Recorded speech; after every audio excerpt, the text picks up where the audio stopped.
Hey, what's up, everybody? This is Nathanael Lark. Thank you very much for stopping by my page and checking out my work. And I want to say a real sincere thank you to everybody who's been kind enough to send me messages or leave me comments with feedback or good things to say about my work. I really do appreciate it. My work is sincerely my passion, and anybody that knows me well knows that I am a person of real gratitude. So if I tell you I appreciate something, I really mean it, and I want you to know that I really do mean this as well. Thank you very much for all the kind words you've had to say about my stuff. That's great. Thank you.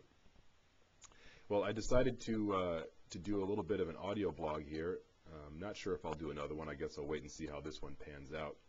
But I just wanted to jump in and answer a bunch of questions. I get a lot of questions about my work and about my creative process, and I thought this might be a fun way to answer some of those questions, and also a little bit more personal, maybe than just words on a computer screen. I know that can get to feel a little disconnected at times, and so I thought this might be kind of a nice way to reach out and maybe talk directly to you. Hey, at the very least, you get to hear the voice behind the pictures, so you know that I'm not some weirdo locked in a cave somewhere just cranking out little drawings all day long. I'm a regular guy, and this just happens to be what I do. And what I do is that I'm an illustrator, and maybe that's the best place to start, is just to kind of define what that is. I actually get a question about that from time to time when I'm out and about and I mention what I do. People don't know exactly what that means.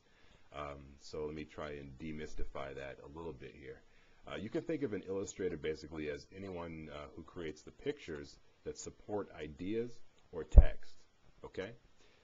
So go to the grocery store and grab a box of Captain Crunch. You know that cartoon of Captain Crunch on the cover? An illustrator did that. Flip open any comic book, that's an illustration. Flip open any magazine, you know the pictures that go along with the articles, the ones that aren't photographs, the drawings and paintings, those are illustrators. I don't know, you're putting together furniture and you're looking at the drawings that show you how to do it, those are illustrations. You're opening up your manual for your car because you gotta replace the coolant. Yeah, those are illustrations created by an illustrator. It's pretty far-reaching. It's got a wide variety to it, as you can see. You know, anything from greeting cards to backpacks to instructional illustrations. All of it falls under the category of illustration, and that's kind of the general definition there. So you at least have a sense of what that means. You know, it's the person that makes the pictures that you see on everything. You know, that's really it. If it's not a photograph, if it's anything other than a photograph, that's an illustrator working on it. And in my particular venue of illustration, my focus is mainly character design, comic books, and visual development, that sort of thing. For example, I did a series of illustrations for the Sci-Fi Channel recently on one of their shows called Destination Truth, reality show about a team of guys who go around and investigate reports of mythological creatures and ghosts and such. And you know, as you're watching the show, they'll cut to an artist's rendering of the creature, and that was me. I was knocking those out for the Sci-Fi Channel. So that would be an example of one of the things that I do, sort of the venue that I'm in. And also, you see a lot of children's type illustration on my site. I do a lot of work for children's illustration. I've done work for the Lisa Frank Company. So any moms and dads out there that are buying Lisa Frank products like school supplies and stuff for their kids, you might be having a Nathanael Lark original in their lunchbox or on their backpack. Who knows? But that's just an example. A lot of different kind of stuff that I do.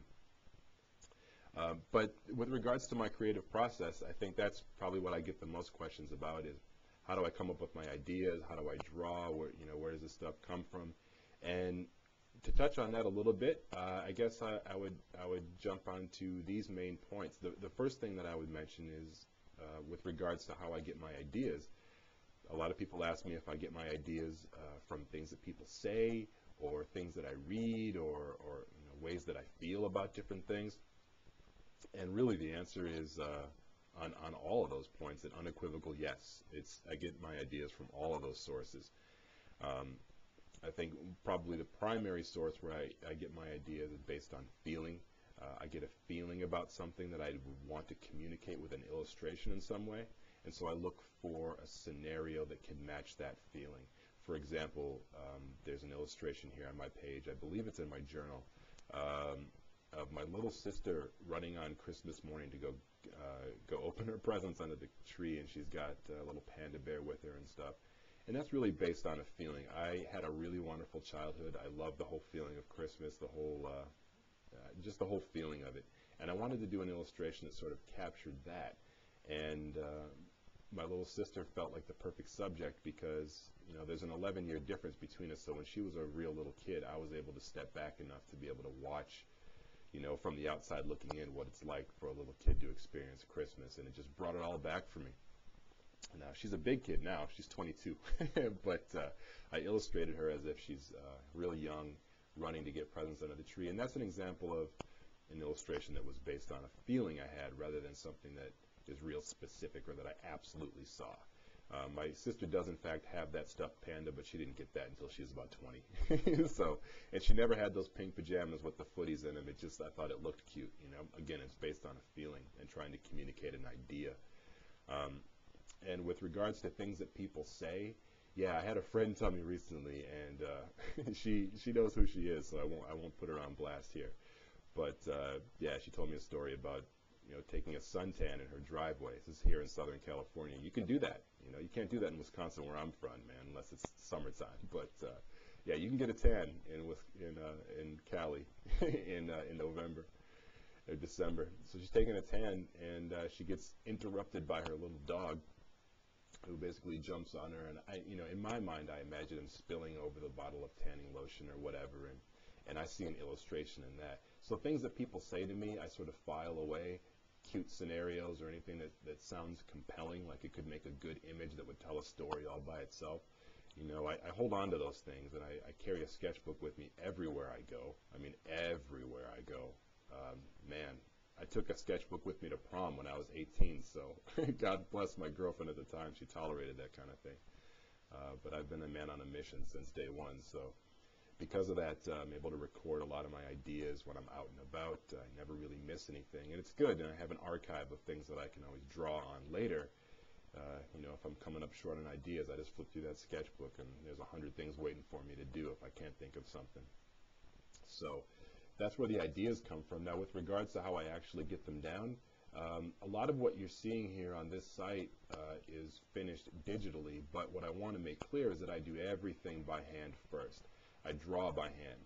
I'm a very tactile person. I like the way things feel. I like the feel of a pencil in my hand. I like the feel of, the paper underneath my hand when I'm drawing on it. I buy different kinds of paper based on what feels good to draw on. So I'm very sensory in that way, tactile, and I like the process of actually drawing the old-fashioned way.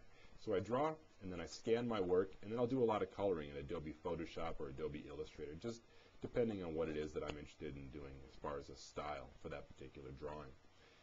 However, that does come second to the fact that I do draw and paint traditionally in watercolor, oils, etc.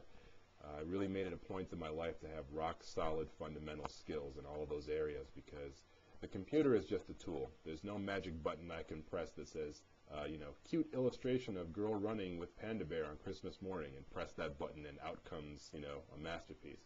It doesn't work that way.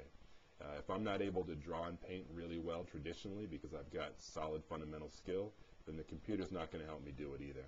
I've got to bring whatever knowledge I have about anatomy and composition and color theory and all of those things have to come from the artist. And the tool of a computer is just one more way for that vision to become manifest. It certainly doesn't do the work for us. So that's a little bit about my creative process. I draw by hand. I get my ideas from everywhere. I mix my media, computers, painting, charcoal, pastel, you name it. But I try everything, and I try to make sure that I have no barriers to my ideas. I make it a real point to sort of learn as much as I can about every available resource to me, so that if I get an idea, I can just create it and not sit around feeling bummed out that I don't know how to create it because I don't know how to use a particular tool. So I know I'm getting a little long-winded here. For goodness sakes, we're already at like 9.5 minutes, and that's a long time to listen to me, man, blabber or not. So thank you very much for stopping by and checking out the audio blog and looking at my work. And I hope you continue to love it. I certainly am going to continue to crank it out for you and let everybody know about it. And I just appreciate so much everybody stopping by to say hello and send me best wishes. So thank you to everyone. Have a wonderful, wonderful holiday, and I'll talk to everybody soon. Bye-bye.